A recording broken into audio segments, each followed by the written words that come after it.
Okay guys, ang tanong, proud kaya si Kalingap Mikoy at si Krista na meron silang isang fan na katulad ni Chard mag-isip? Napaka-weak.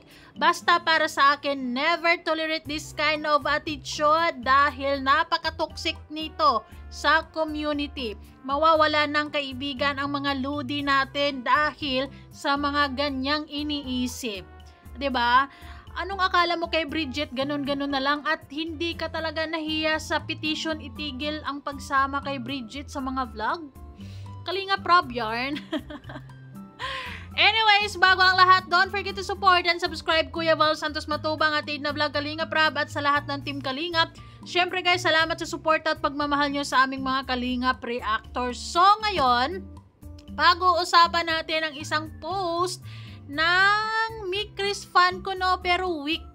Dahil kapag nag-idolize ka ng mga love team, lalo na sa Sokme, dapat matatag ka at hindi para sa mga weak ang pag-iidolo ng love team sa social media.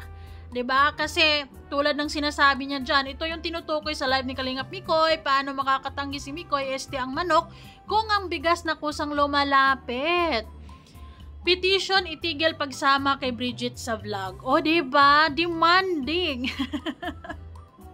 Na kung tutuusin, they are good friends, si Bridget at saka si Krista. Maayos na maayos sila at magkakaibigan. Walang masamang ginagawa si Bridget sa totoo lang sa video na tinutukoy niya guys. Kaya papanoorin natin para mas malinaw kung meron bang katotohanan ang paratang na ito ni Chard. Oh, ito yun guys. Bridget, si Mikoy, 'di ba? Naawa lang ako kay Bridget dahil syempre bago pa si Bridget sa Kalingap kung tutuusin, pero kung kani-kanino na siya dinidikit, kay Kalingap Mikoy, kay Kalingap Dan noon, kay Kalingap Jomar, actually kasama pa si Kalingap Ido. 'Di ba? Na kung tutuusin, kung oobserbahan mo naman, kung open-minded ka talaga, si Bridget napakatahimik lang, nakikisama lang, bilang, ano lang sila, magkakaibigan lahat. Pero itong mga ganitong klaseng fans, for me, it's a big no, kasi ito yung pagsisimula ng duda, away, 'di ba? Ang toxic ng ganitong mindset, guys. 'Di ba? Kita nyo naman 'yan, oh. So, yung may araw na ginagawa niya, ayan si Bridget at ito si Kalingap Mikoy. Ayun. Yan yung sa vlog. Paano niya nasabi na ganyan na kung tutuusin, wala namang nangyari sa video na yon? Hindi nga sila magkalapit. Baka meron lang tinanong, either si Bridget or si Kalingap Mikoy sa vlog na yan. 'Di ba? And hindi ko lang matanggap na bilang isang Mikris fan, pero ganyan kadumi mag-isip, 'di ba?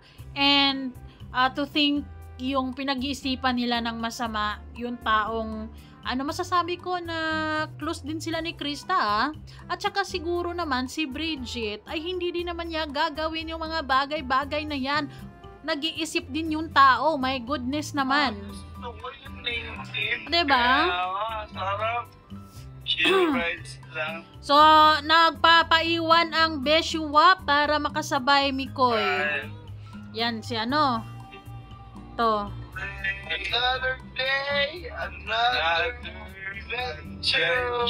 Bigas na daw ang lumalapit sa manok. Hindi, lang kasi to. This is very low and this is so unfair for Bridget sa totoo lang. Bilang maparatangan ng mga ganyang bagay-bagay na kung tutuusin, wala naman siyang ginagawang masama dyan. Kung makikita nyo, ang layo-layo lang naman nilang nag-uusap dyan. Baka may simpleng communication, and that's it. Napakahina nyo bilang isang Mikris fan kung ganon-ganon na lang. 'Di ba? Dapat maging open-minded kasi magkakaibigan talaga lahat dyan, guys. My goodness, alangan naman, 'di ba? Masyado kayong competitive. Of course, aware si Bridget na ang Mikris is Mikris na yan.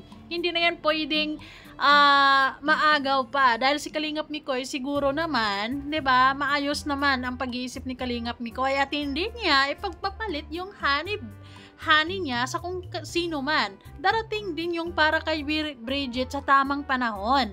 Pero it's just so unfair na tawagin si Bridget ng ganyang mga sinasabi, knowing na wala namang masama talagang ginagawa si Bridget.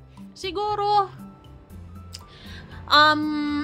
legit or siguro pwede sana or magalit ka sana kung magkalapit sila, like super sweet talaga, like nag-aakbayan sila or dikit na dikit, pero ang layo naman. Tapos kung tutusin, ang dami pa nilang magkakasama dyan. Buti kung nakita mong silang dalawa lang, like kumakain sila, nagko-coffee, ganon, so on and so forth, yung silang dalawa lang, dyan mo titirahin si Bridget. Pero walang ganon. 'Di ba? So bilang Mikris fan, dapat naman tibayan nyo naman yung loob nyo. Dahil sigurado ako, magkakaroon yan silang mga kanya-kanyang kaibigan or magkakaibigan lang talaga silang lahat dyan. Of course, it's a team Kalingap indeed. Alangan naman mag-iisnaban sila dyan, magkakaibigan ng lahat. 'Di ba? May mga times na may mga gatherings, may mga okasyon na pasimpleng pagbate, pero yung iba dyan, napakasiloso at napakasilosa. Ano kasi guys, kapag mga ganyang iniisip kasi, yan yung sisimulan ng pagdududa, napaka-unfair lang kasi syempre, ang ayos-ayos ng samahan ng Mikris kay Kalingap Mikoy at saka kay Krista, lalo na ngayon, 'di ba? Tapos hahaluan ng mga ganyang pag-iisip. Ano akala nyo kay Kalingap Mikoy?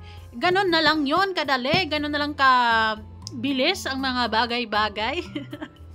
At kung sakali mang may ibig sabihin or may mali siya ang pag-uusap nila, aba, hindi ganyan sila kalayo guys.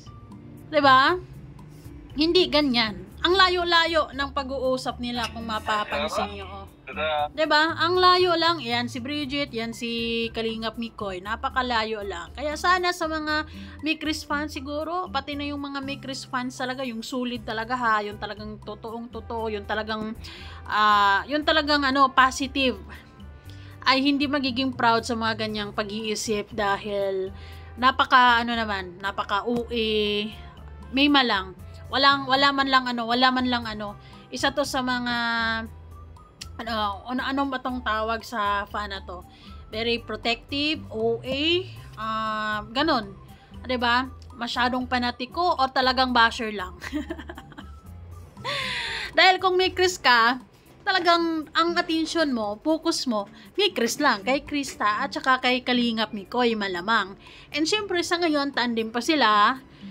And abangan na lang natin kung hanggang sana abot ang kanilang samahan, 'di ba? And nakadepende din yan sa kanila kung anong magiging desisyon nila. Either madidevelop talaga sila ng tuluyan. So it's okay as long as kayang maghintay ni Kalingap Mikoy. Sa ngayon, i-enjoy na muna natin yung good vibes, yung tandem. Pero yung mga ganyang fans, so sad. Ultimo si Kalingap Mikoy or si Krista ay hindi magiging happy sa ganyang mindset. Kasi kaibigan nila yung tao. Nakakahiya yun. Diba? Nakakahiya yon sa part ni Kalingap Mikoy or ni Krista na pagbibintangan yung kaibigan nila na ganon, ganyan ng mga fans. Diba? Na sinasabing, Mikris fans ko na, pero for me hindi. Napaka-weak na Mikris fans yan. Kasi dapat kapag umiidolo ka ng mga love teams, lalo na sa Sukmid, tibayan mo yung loob mo. Huwag puro silos. 'Di ba? Maniwala at magtiwala ka sa ludi mo. Wag puro kasi kapag ganyan kasi lagi-lagi ang toxic niyan 'di ba? Instead na magiging maayos, magiging flawless ang takbo ng istorya, wala. Mag-away-away na yung mga fans. And just so sad to think for Bridget na kita niyo petition para itigil pagsama kay Bridget sa mga vlog. Sino ka naman dyan? Anyways guys, sana sa mga may Chris fans ay marami naman ang ang matibay talaga. Meron lang talagang puro pagsisilos ang inaatupag, medyo medyo wala pang tiwala. Feeling nila madaling manakap, feeling nila madaling maagaw, feeling nila ganon na lang yun kadali, di ba? Hoy, kaka-start lang ng career ng dalawa. For sure, iingatan nila yon at hindi sila gagawa ng kalukuhan at kung ano-ano pa mang iniisip nyo. At kung sakali man, hindi sila gagawa ng kalukuhan, dyan, ang dami-dami nilang magkakasama dyan. So, kung magkakausap man sila dyan, no malisya dapat. Pero syempre, sa mga kasi pag ganyan kasi, pag lagi-lagi yung iniisip na ganyan, it's showing, it shows na, parang insecure ka wala ka bang tiwala kay Krista? Wala kang tiwala sa Ludi natin? Wala kang tiwala kay Kalingap Mikoy? Ganon yun It's giving wala kang tiwala sa mga Ludi natin kapag ganyan para bang, ang bilis-bilis mong mapaniwala kahit sa mga bagay na ganyan na simpleng pag-uusap lamang, wala nga kung ano man dyan, ang layo-layo lang sa isa't isa, ganun. Wala ka ngang nakita dyan na magkalapit sila oh. Anyways, sana sa mga Mikris fans, maging matibay kayo. Kailangan nating maging matibay talaga dahil mahaba-haba pang panahon ang igugugol natin sa dalawang ito, knowing si Krista ay bata pa. Pero sana ay hindi bibitaw si Kalingap Mikoy at ayun, mahanap nila ang happiness sa isa't isa. Yes!